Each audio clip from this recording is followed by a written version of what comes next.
আজকে বৃহস্পতিবার দিবাগত রাত্রেই কিন্তু শবে কদর। মহিলা মা বোনেরা বাসা বাড়িতে কিভাবে আপনারা শবে কদরের নামাজ আদায় করবেন একদম সহজ নিয়মে, এশারের নামাজ, তারাবির নামাজ, শবে কদরের নামাজ এবং বিতিরের নামাজ ইনশাআল্লাহ বলে দিব। এবং শবে কদরের কত রাকাত নামাজ আপনাকে পড়তে হবে সর্বনিম্ন এবং সর্ব ঊর্ধ্বে ইনশাআল্লাহ বলে দিব। শবে কদরের নামাজের নিয়ত আপনারা কিভাবে করবেন, আরবি নিয়ত, বাংলা নিয়ত ইনশাআল্লাহ বলে দিব। এবং আপনাদেরকে বলে দিব শবে কদরের নামাজটা আপনারা কোন সূরা দিয়ে পড়বেন, লম্বা সূরা লাগবে নাকি ছোট ছোট সূরা দিয়েও পড়তে পারবেন ইনশাআল্লাহ একদম সহজ নিয়মে আজকে আমি আপনাদেরকে বলে দিব। এই জন্য অনুরোধ করে আমি আপনাদেরকে বলবো, ও মহিলা মা বোনেরা, জীবনে অনেক সময় তো নষ্ট করে থাকেন, তাই না? একটা বছর পরে কিন্তু রমজান শরীফ আসছে, একটা বছর পরে কিন্তু এই আপনি শবে কদরের নামাজ পড়বেন ইনশাআল্লাহ। একদম গভীরভাবে মনোযোগ দিয়ে ভিডিওটা দেখুন এবং নিয়ম কানুনটা শিখুন শবে কদরের নামাজের। প্রিয় দিনী ভাই এবং বোন, আল্লাহ রাব্বুল আলামিনের নিকট শবে কদরের মর্যাদা এত বেশি, এই রাতের মর্যাদা এত বেশি রে। আল্লাহ রাব্বুল আলামিন কুরআন আল কারীমের মধ্যে এই রাতের ব্যাপারে স্বয়ং সম্পূর্ণ একটি সূরাও কিন্তু নাজিল করেছেন। আল্লাহ বলেন, ইন্না আনজালনাহু ফি লাইলাতিল কদর। আল্লাহ বলেন এই শবে কদরের রাত্রিতে আমি আল্লাহ রাব্বুল আলামিন কুরআন আল কারীম পুরাটাইকে নাজিল করেছি, অর্থাৎ লৌহে মাহফুজ থেকে প্রথম আকাশে, দুনিয়ার প্রথম আকাশে আমি আল্লাহ রাব্বুল আলামিন পুরা কুরআনকে কিন্তু একসাথে নাজিল করেছি। আল্লাহ বলেন, ওয়ামা আদরাকা মা লাইলাতুল কদর। আল্লাহ বলেন, ও গো নবীজি, আপনি কি জানেন লাইলাতুল কদর কি? লাইলাতুল কদরের রাতের ব্যাপারে আপনার কি জানা আছে? আপনার জানা নেই, আমি আপনাকে জানিয়ে দিচ্ছি। আল্লাহ বলেন, লাইলাতুল কদর তো হলো লাইলাতুল কদরি খায়রুম মিন আলফি শাহর। লাইলাতুল কদর তো হলো এমন একটা রাত্র, শবে কদর এমন একটা মর্যাদাপূর্ণ রাত্র যেটা হাজার হাজার মাসের রাত্রের চাইতেও আরো বেশি উত্তম আমি আল্লাহ রাব্বুল আলামিনের নিকট। আল্লাহু আকবার। আল্লাহ বলেন, শুধু তাই নয়, তানাজ্জালুল মালাইকাতু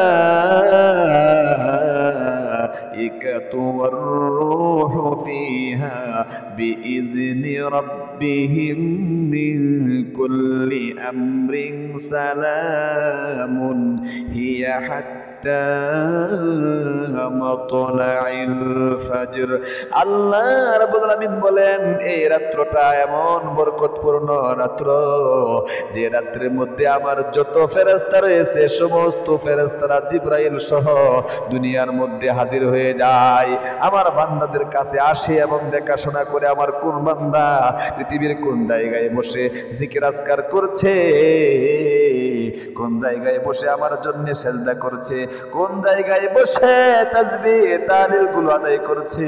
আহারে, শুধু তা নয়, মানুষ এই রাত্রে ইবাদত করে তা নয়, গর্তের পিপিলিকা থেকে নিয়ে শুরু করে সমুদ্রের মাছ পর্যন্ত যত প্রাণী আছে সমস্ত প্রাণী কিন্তু ওই রাত্রের অপেক্ষায় থাকে। আল্লাহু আকবার।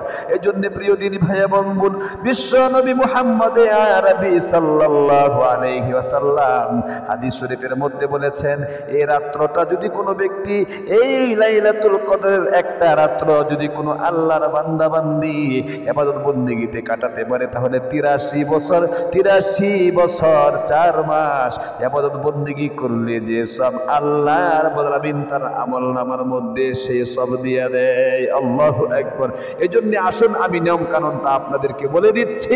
1 বছরের বাজেট কিন্তু আপনার জন্য করা হবে। আপনি কি খাবেন, কি পরবেন, কোন দিন অসুস্থ হবেন, কোন দিন সুস্থতা থাকবেন, আপনি কোন দিন কোথায় যাবেন, কি করবেন, সম্পূর্ণ A to Z কিন্তু এই আপনার ভাগ্যের মধ্যে, লেখনের মধ্যে কিন্তু লেখা হবে।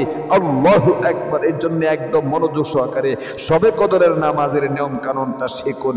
সর্বপ্রথম যখন এশারের নামাজের আজান হয়ে যায়, সুন্নত তরিকায় আপনি ওযুটা তাড়াতাড়ি করে নেবেন, এরপরে হট করে তাড়াতাড়ি এশারের 4 রাকাত সুন্নতে জায়েদার নামাজটা পড়ে নেবেন। 4 রাকাত সুন্নতে জায়েদার নামাজের সূরা কেরাত কিভাবে পড়বেন? 4 রাকাতে সূরা ফাতিহার সাথে অন্য আরেকটি সূরা মিলিয়ে 4 রাকাত নামাজ আপনাকে পড়তে হবে। যদিও নামাজ এটা না পড়লে কি কোনো গুনাহ হয় না, সওয়াব হবে যদি আপনি পড়েন। রমজান শরীফের মধ্যে অবশ্যই আপনি পড়বেন, কারণ রমজান শরীফের মধ্যে একটা নফল আদায় করলে অন্য মাসের একটি ফরজ আদায় করার সমতুল্য সওয়াব পাওয়া যায়। একটা ফরজ আদায় করলে অন্য মাসের 70টা ফরজ আদায় করার সমতুল্য সওয়াব পাওয়া যায়। অবশ্যই আপনি সুন্নতে জায়েদার নামাজটা পড়বেন। এরপরে 4 রাকাত এশারের ফরজ নামাজ রয়েছে। এই ফরজ নামাজের নিয়ম কারণটা কি? প্রথম 2 রাকাতে সূরা ফাতিহার সাথে অন্য একটি সূরা মিলাবেন, দ্বিতীয় 2 রাকাতে শুধুমাত্র সূরা ফাতিহা আপনাদেরকে পড়তে হবে। এরপরে 4 রাকাত ফরজের পরে 2 রাকাত রয়েছে সুন্নত। এই সুন্নতটা সুন্নতে জায়েদা নয়, এটা হলো সুন্নতে মুআক্কাদা। সুন্নতে মুআক্কাদার নিয়ম কারণটা কি? 2 রাকাতে সূরা ফাতিহার সাথে অন্য একটি সূরা মিলাতে হবে। এরপরে 20 রাকাত তারাবির নামাজ আগে আপনাকে আদায় করতে হবে। 2 রাকাত করে করে 20 রাকাত তারাবির নামাজ আপনি পড়বেন। এরপরে শবে কদরের নামাজ পড়তে হবে। শবে কদরের নামাজ আপনি কত রাকাত পড়বেন? সর্বনিম্ন এবং ঊর্ধ্বে। দেখেন, আমি আপনাকে বলবো কমপক্ষে 4 রাকাত নামাজ আপনি পড়বেন। 2 রাকাত নামাজ তো আপনাকে পড়তেই হবে, এটা হলো সর্বনিম্ন। আর ঊর্ধ্বে আপনি 12 রাকাত পর্যন্ত পড়বেন। আর যদি আপনি আরো বেশি পড়তে চান, সারা রাত যদি পড়তে চান, কোনো সমস্যা নেই, আপনি পড়তে পারবেন ইনশাআল্লাহ। 100 রাকাত পর্যন্ত, 1000 রাকাত পর্যন্ত কি আপনি পড়তে পারবেন, কোনো সমস্যা নেই। এরপরে আসুন, আপনারা অনেকেই বলেন হুজুর এই শবে কদরের নামাজটা আমরা কোন সূরা দিয়ে পড়বো? দেখেন, লম্বা সূরা আপনাকে মুখস্থ করতে হবে না। ছোট ছোট 2টা সূরা যদি আপনার মুখস্থ থাকে, কুল আউযু বিরাব্বিল ফালাক এবং কুল আউযু বিরাব্বিন নাস, এই 2টি সূরা যদি আপনার মুখস্থ থাকে, তাহলে অবশ্যই এই 2টি সূরা দিয়েই কি আপনি শবে কদরের নামাজটা পড়তে পারবেন, কোনো সমস্যা নেই। আশা করি বুঝতে পেরেছেন। এবার আসুন, আপনারা নিয়ত কিভাবে করবেন। আপনারা শবে কদরের নামাজ পড়বেন, মহিলা মা বোনেরা বাসা বাড়িতে, আর এখনো পর্যন্ত নিয়তটাই শিখতে পারলেন না।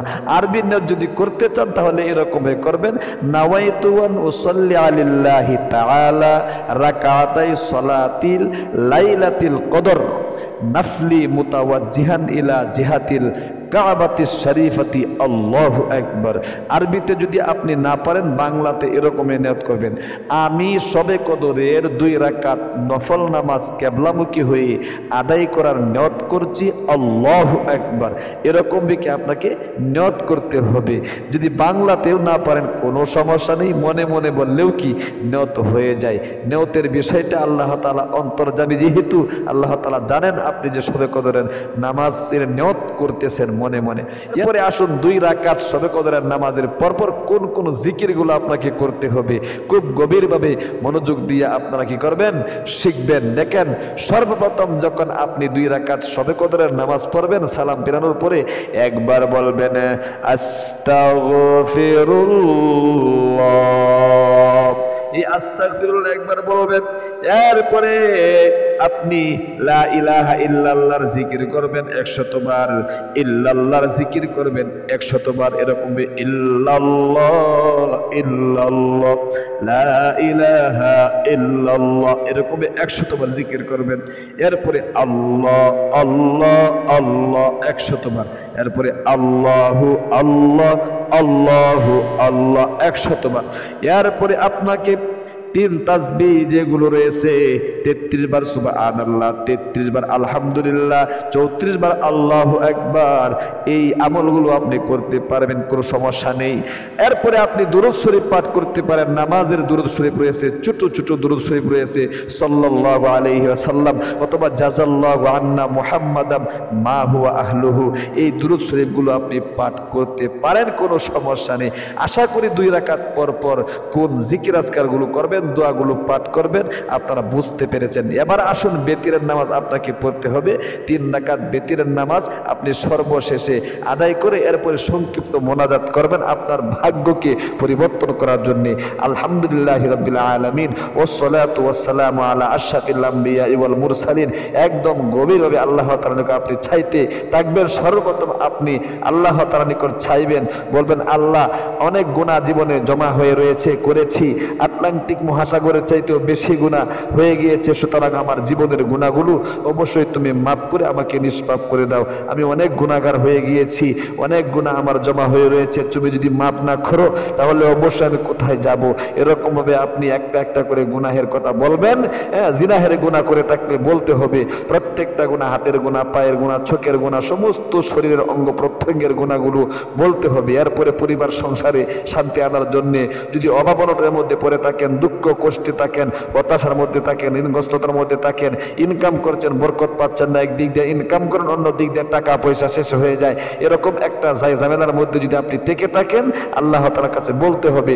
দীর্ঘদিনের আটকে থাকা মনের আশা আপনার পূরণ হচ্ছে না, এই আশাগুলোর কথা বলতে হবে, কারণ ভাগ্য লেখনের রাত্র কিন্তু শবে কদরের রাত্রে। এই শবে কদরের রাত্রে আপনাকে আপনার ভাগ্য নির্ধারণ করতে হবে।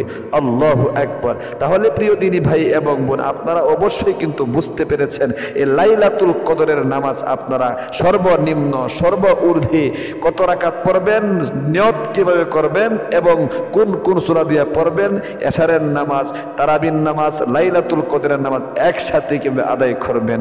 আল্লাহ তুমি তোমার বান্দা বান্দীদেরকে অবশ্যই শবে কদরের নামাজটা তাদেরকে পড়ার তৌফিক দান করো, আমিন। যারা ভিডিওটা দেখেছেন একটা লাইক দিবেন এবং একটা কমেন্ট করবেন। আর আমাদের ইসলামিক এই চ্যানেলটা আপনাদের উদ্দেশ্যে যেহেতু খোলা হয়েছে, অবশ্যই চ্যানেলটাকে সাবস্ক্রাইব করে পাশে থাকা বেল আইকনটা অন করে রাখবেন। যারা ভালো থাকবেন, সুস্থ থাকবেন। আসসালামু আলাইকুম ওয়া রাহমাতুল্লাহি ওয়া বারাকাতুহু।